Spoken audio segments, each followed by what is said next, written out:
நேயர்கள் அனைவருக்கும் என்னுடைய அன்பான வணக்கங்கள். தமிழ் சினிமாவில் தனது அசாத்தியமான கம்பீரமான குரலாலும் முரட்டுத்தனமான குணச்சித்திரம் மற்றும் வில்லன் நடிப்பாலும் அரை நூற்றாண்டு காலம் முத்திரை பதித்தவர் மாபெரும் கலைஞர் வினு சக்கரவர்த்தி அவர்கள்.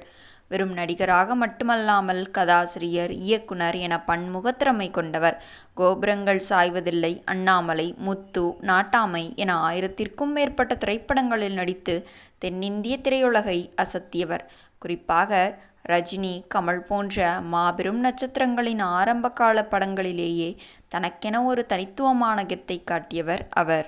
அது மட்டுமல்லாமல் சில்க் ஸ்மிதா என்ற மாபெரும் கவர்ச்சி நடிகையை திரையுலகிற்கு அறிமுகப்படுத்திய பெருமையும் இவருக்குத்தான் சேரும். 2017ஆம் ஆண்டு தனது 71வது வயதில் காலமான இந்த அசாத்திய கலைஞனின் இறுதி நாட்களும் அவர் கேமரா முன்னாடி காட்டிய அந்த தொழில் பக்தியும் மிகவும் நெகிழ்ச்சியானது.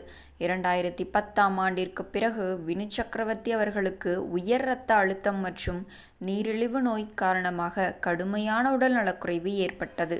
பக்கவாதம் தாக்கியதால் அவருடைய கம்பீரமான குரல் வளமும் உடல் இயக்கமும் மிகவும் பாதிக்கப்பட்டன.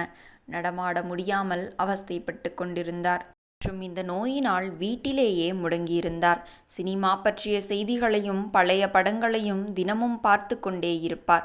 அவர் முற்றிலும் ஓய்வில் இருந்த காலகட்டத்தில் சில இளம் இயக்குனர்கள் அவரை தேடி வந்து சிறிய வேடங்களில் நடிக்க கேட்டுக்கொண்டனர்.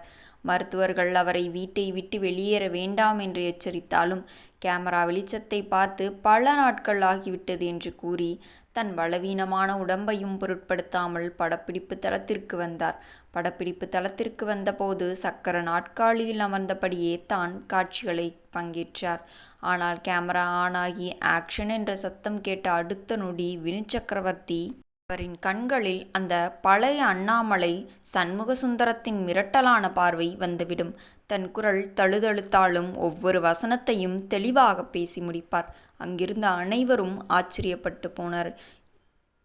2017ஆம் ஆண்டு தொடக்கத்தில் அவருடைய உடல்நிலை மேலும் மோசமடைந்து மூளைக்காய்ச்சல் மற்றும் கல்லீரல் செயலிழப்பு ஏற்பட்டது.